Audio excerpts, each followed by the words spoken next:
Hello and welcome to another morning update live on NTN. My name is Jessie Leos. I'd like to thank you so much for tuning in. If you're watching on air, online, a special good morning to you residents here in St. Lucia, St. Lucians in the diaspora. Thank you very much for tuning in as we bring you the latest developments from the government of St. Lucia. We just had a sitting of the House of Assembly yesterday and they managed to complete the proceedings within the day, signing off last night. Among the matters being discussed and tabled in the Honourable House yesterday was a motion for Parliament to further extend the state of emergency. We're going to get into the details of that approval in the House and what it will mean for St. Lucia in the next few months. We also have an update coming from the Honourable Prime Minister with respect to the electoral process. Certainly this did come into focus in the Honourable House yesterday, and he did give the assurance that his administration will not go contrary to the Constitution to impede the electoral process on account of the state of emergency. So we will hear from the Prime Minister shortly. I have some snippets of his closing remarks in just a moment. We also have an update on the COVID-19 vaccination plans and also the COVID-19 update from the Ministry of Health in terms of the new cases as well. So stay tuned for these updates and more coming up directly after this break. It's here, the BioIntelliSense Bio Button, an innovation to the Ministry of Health's approach in battling COVID-19. The Bio Button is a state-of-the-art device. It supports people keeping regular checks of signs of possible COVID-19 infection while placed in home quarantine. It monitors temperature, heart rate, and respiratory rate. It is very simple. Just link it to your smartphone and place the button on your chest. It's that easy. The Bio Button costs only $100 US for the 14-day period. For further information, please contact the Epidemiology Unit at 468-5325 or 468-5324.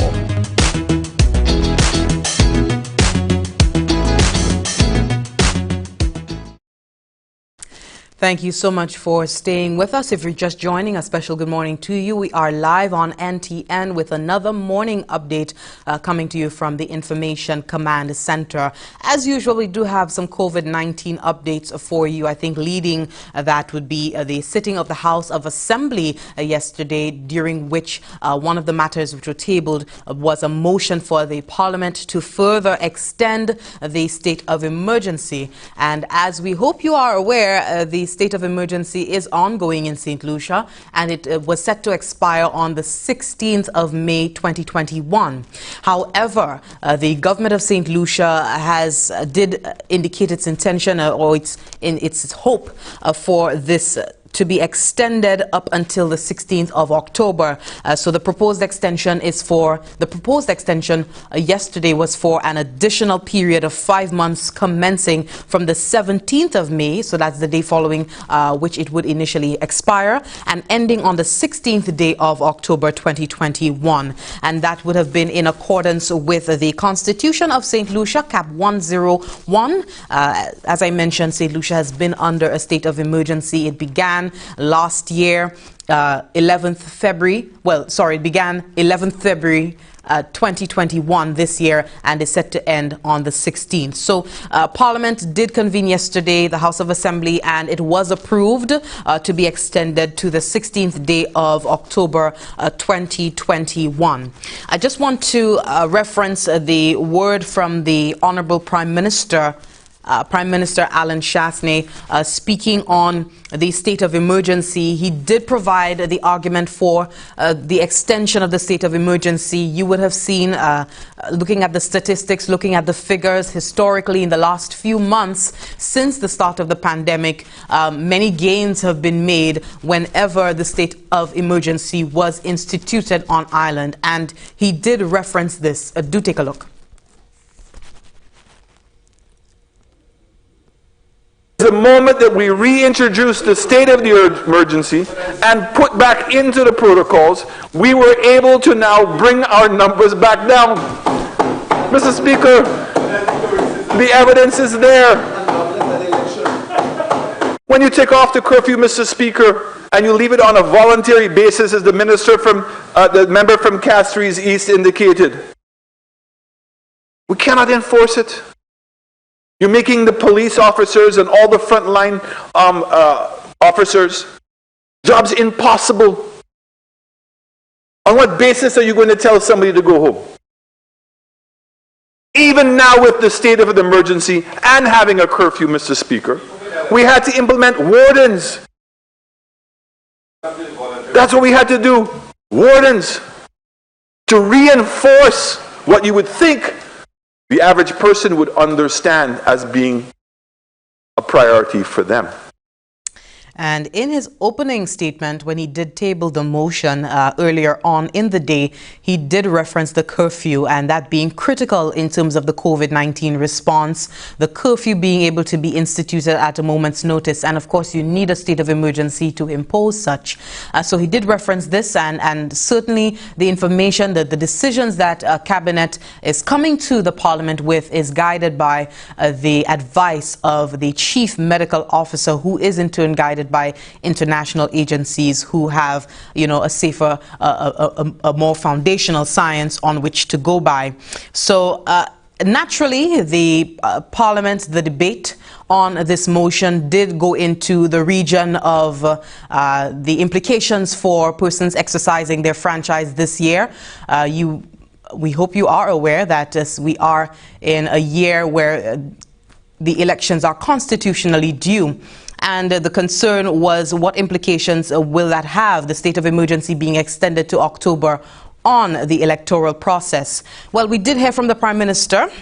In his closing statements, he did assure that his government will not go contrary to the Constitution to impede the electoral process. This was the assurance that we received from him. Take a listen.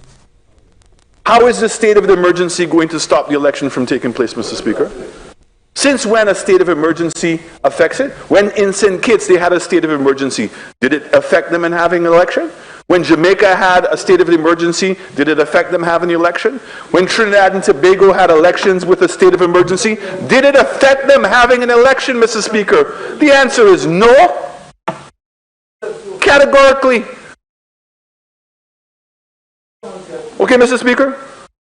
It does not impede the ability to have an election when we believe that we can have the elections in the safest way possible.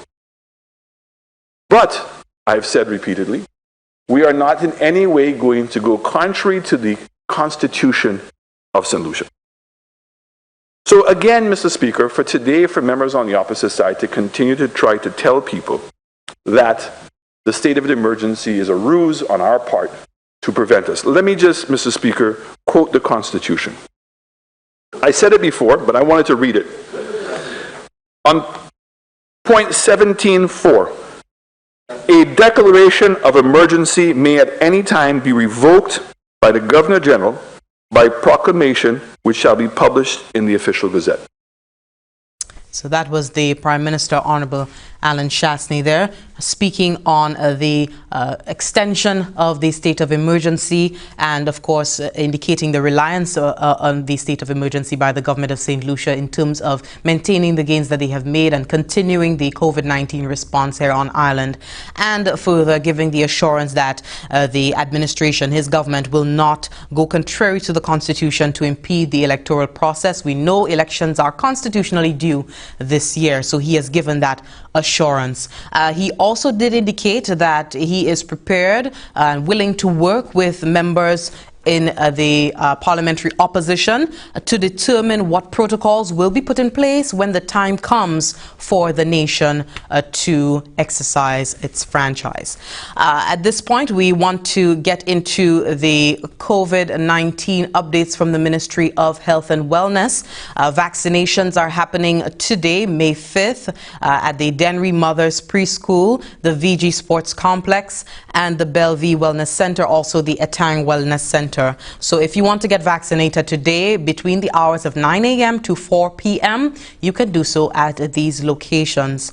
You are reminded that if you are going to get your second jab, your second dose of the Oxford AstraZeneca vaccine, to walk with the card with which you received, which documented the first jab that you received. So go with your health card so that they can see that you received the first dose, so that they can also put you in the system for having been fully inoculated against the COVID-19, coronavirus. And if you are going for the first time, you are encouraged to get pre-registered. Go onto the website in your free time, hmi.govt.lc,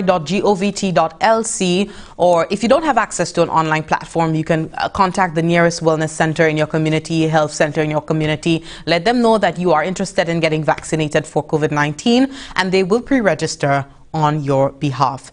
So the locations: Denry Mothers Preschool today, VG Sports Complex, also the Bellevue Wellness Center, and the Etang Wellness Center. So please take note of those locations. If you have time tomorrow, Thursday, May 6th, you can go to the Miku Multipurpose Center, the Darren Sammy Cricket Grounds, the Entrepot Human Resource Center, and the Ancillary Parish Center.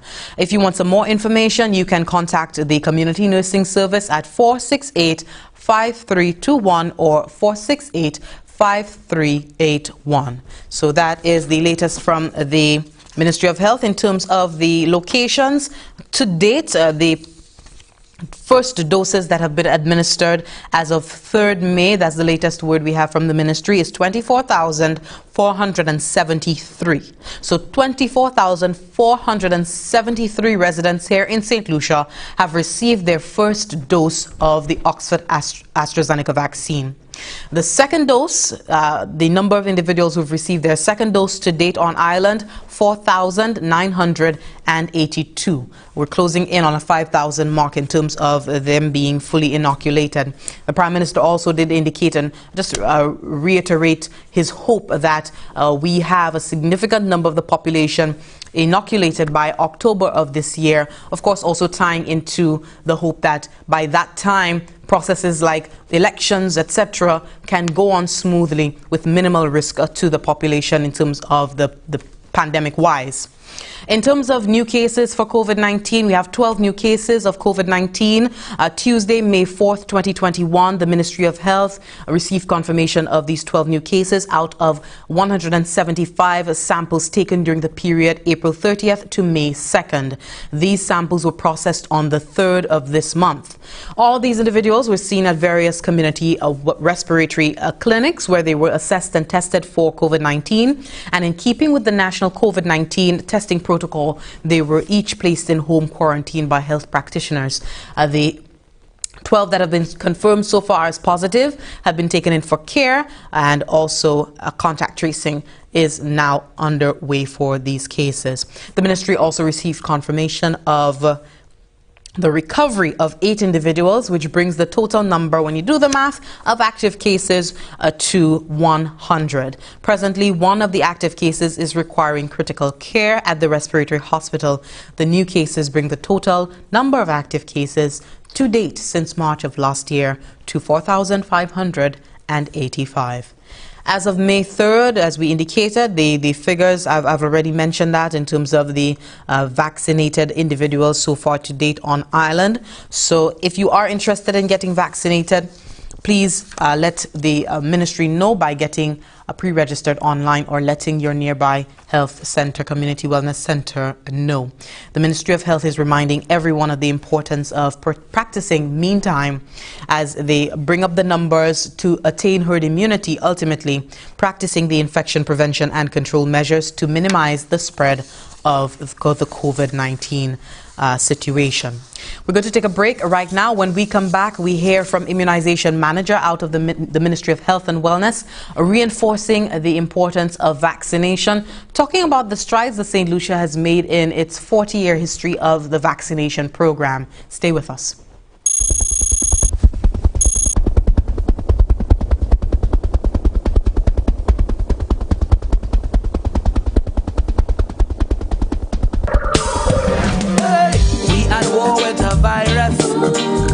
Ready to harm us. Panic is not the answer. We can sanitizer. Better yet, use soap and water. We must protect each other if we are to beat this corona. Together let us win this war. Be a soldier for St. Lucia. Together let us win this war. Be a soldier, together we can beat this corona. So you don't become the next case. Avoid touching your face. I'm sure you've been told so.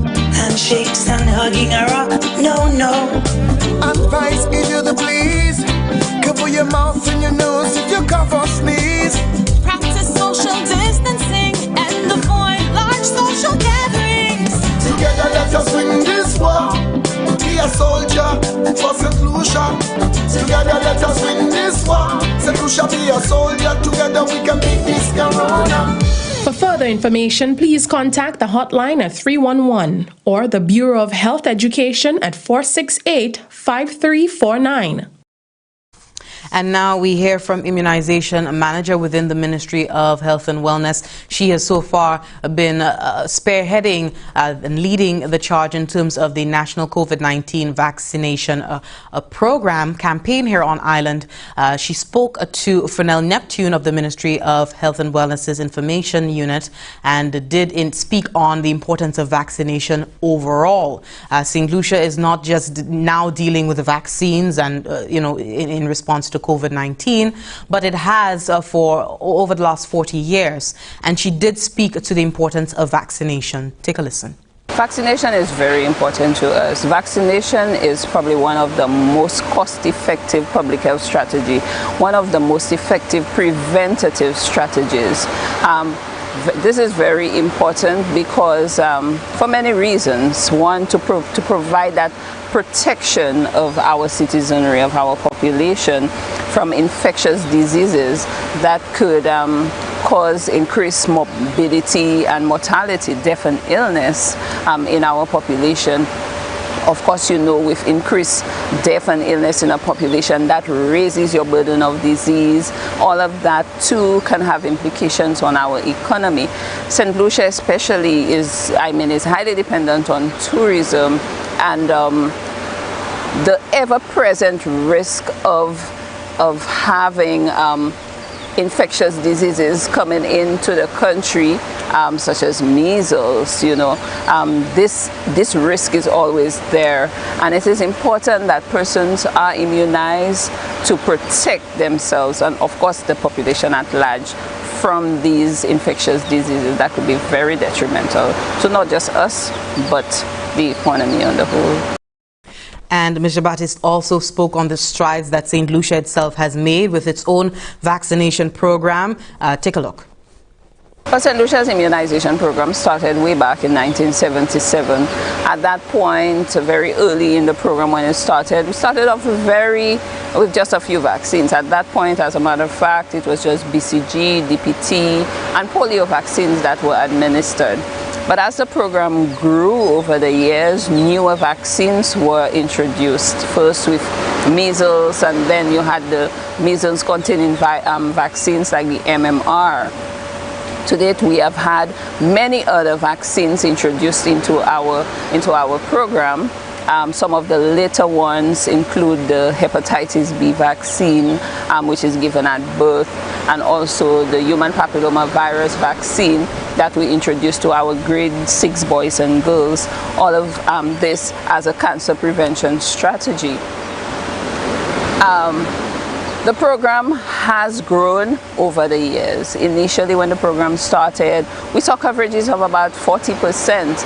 But over the years, we've seen increases, significant increases of vaccine coverages up to the recommended 95% and over, especially in our primary doses. That was Assistant Principal Nursing Officer, also Immunization Manager, specifically looking over the COVID-19 vaccination program, Miss Ms. Jean-Baptiste there, Tekla Jean-Baptiste, speaking on the importance of vaccination as well as the strides that have been made in response in dealing with the vaccination program, which is over 40 years old here in St. Lucia. She did add that, as with anything else, it does have its challenges. Vaccinating a population would have its challenges, but the ministry continues to monitor, evaluate and intervene, making changes where necessary to the program to enhance it with the years going on. Of course, the Ministry of Health is encouraging members of the public to get vaccinated against the coronavirus. If you did receive your first dose of the COVID-19 vaccine during the first week of March, you are due for your second dose of the vaccine. So you are encouraged this week to get vaccinated. You are asked to walk with your vaccination card, which indicates the date on which you received your first dose. And of course, it will also list again the second dose that you would have received. If you are coming for the first time, you've pre-registered, you're coming into one of the locations to get vaccinated, you are asked to walk with a form of identification to facilitate the registration process. And it is also recommended that you walk with a light snack and water, given the possibility of the waiting time to get vaccinated. So I just want to remind you of the locations today. If you have time today, Denry Mothers Preschool, the VG Sports Complex, Bellevue Wellness Center and the Etang Wellness Center to get vaccinated. We've come to the end of our morning update. We'd like to thank you so much for watching. Just to go over, the lead for today in the Honorable House yesterday, where the House of Assembly was convened. We heard from the Prime Minister the assurance that the state of emergency is assuring that his administration will not go contrary to the Constitution as far as the state of emergency goes. It will not impede the electoral process. We know elections are constitutionally due this year.